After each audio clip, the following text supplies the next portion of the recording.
and welcome back.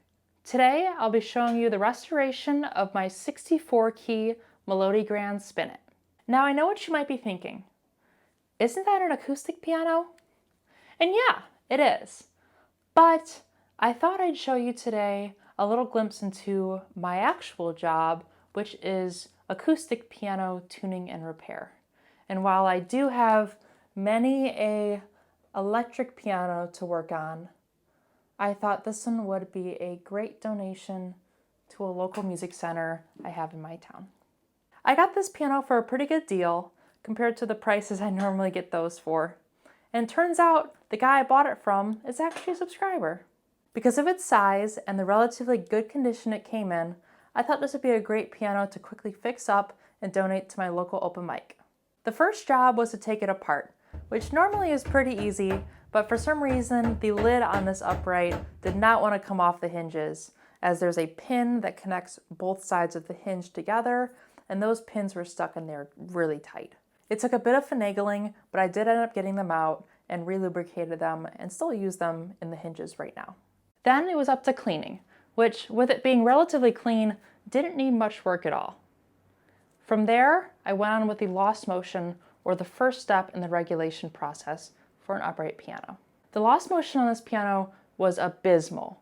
There was a solid 1/4 inch in most keys, which equates to nothing, as lost motion is the movement lost in a key that is not actuating the weapon or the hammer assembly. Having excess lost motion can really slow down your action and impede on any great playing you're trying to do. To fix this, I twist the knobs at the end of the key stems to remove that gap in the key. It's important to leave a little bit of lost motion, or else your key might feel a little heavier than it should. From there, I went on to key leveling and key dip, making sure there was just enough aftertouch in the key, which is when you can feel the let off and the checking of the hammer at the end of the keystroke. This piano had 0 aftertouch. Having aftertouch is crucial to a good feeling action, and without it, your keys can really muddy out at the bottom with no satisfying feel as to when you know the hammer has returned and is ready for another keystroke. It's always good to check up on your lost motion again after you do your leveling and dip to make sure nothing changed when you were doing the leveling.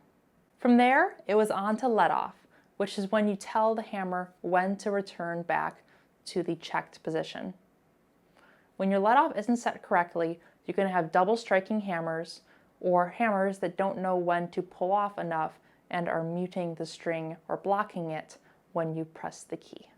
To set let off on this spinet, you're simply turning an eyelet screw, which raises and lowers a little felt pad above the jack butt. And lastly, make sure your hammer checking distance is uniform across the key bed. Your hammer checking distance is where your hammer sits after a full keystroke.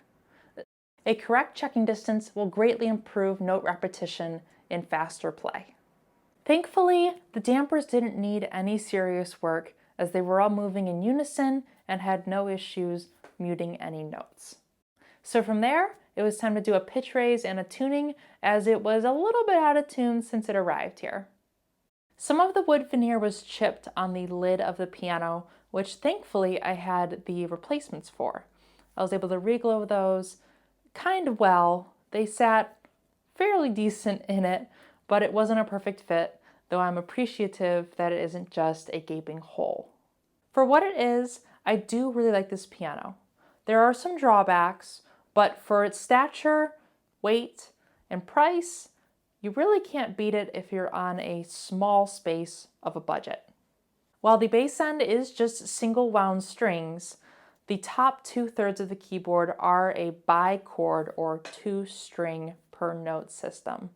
This makes tuning pretty easy, though it definitely will go out of tune a little faster since you don't have 3 strings to compensate instead of 2. But nothing to worry about if you're not moving it much. Speaking of moving it, the wheels do suck. They move, but they suck. The demo videos I'll be showing you in a second do have a small condenser mic hooked up to the back soundboard. Since the soundboard is in the back on all uprights, the wall is going to be hearing most of the great sounds you'll be getting from your piano, and this is especially evident on the smaller spinet. Though the backside of this piano is incredibly ugly, the tone you'll get from it is a lot better than what you'd be hearing from the front end. And I wanted to give a quick thanks to those that join me each video. As you can tell, I now have my own shop, and it is an incredibly freeing feeling. I'm excited to have this dedicated space to give you guys higher quality content and hopefully cool ass pianos. If you'd like to see more, stick around, and thanks for watching.